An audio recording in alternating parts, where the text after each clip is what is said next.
I watched Hereditary with Maybe Actor when it was first released in the cinema. As I was watching it, I felt like pretty satisfied. It was actually scary, gory. I felt uncomfortable.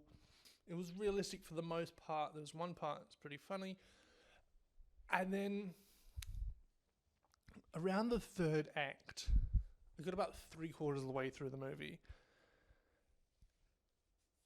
and it just got unrealistic. Because they established very early on in the movie all the physics of the demons and so forth, and they break that logic. I'm like, there's no way a normal human could do that. And she's a frail old lady. How did she get up there? Come on. No, not buying it. Joined the Popcorn Society.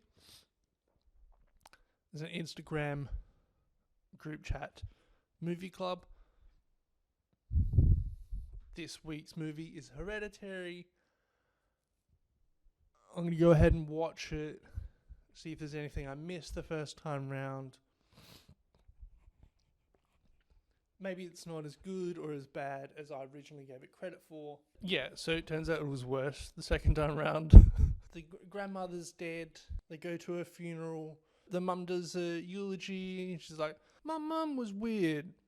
I'm a little bit sad.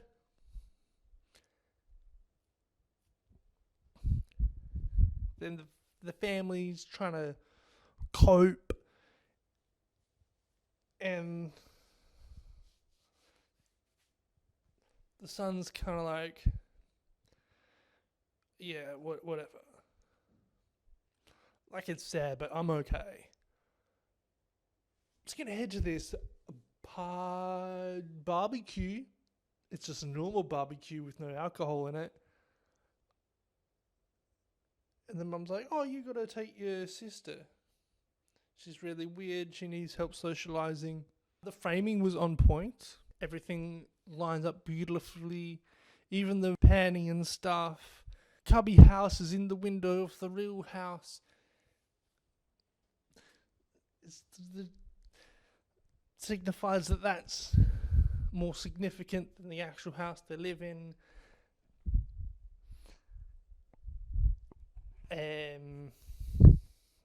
That's just one example where the composition of the frame was done really well.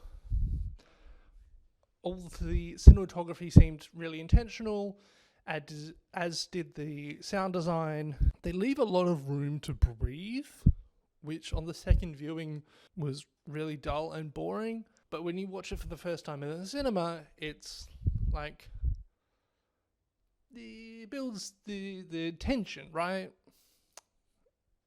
And it's like, oh, what's gonna happen next? Oh, we're lingering over this dead body. That's gross. I want to watch something else.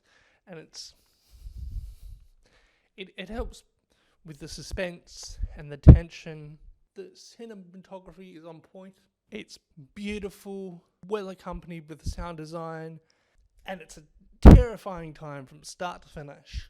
I first went into this movie 2018. Around the 2010s, seemed to be a lot of bad horror movies, so I didn't have high hopes for this going in. I was like, you know what? We just watch a movie when we're both available. Let's do it.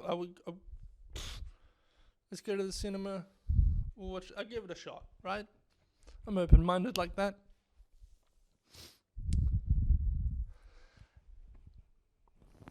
I go in there. I'm enjoying it, right? It's a horror film. It's scary and disturbing.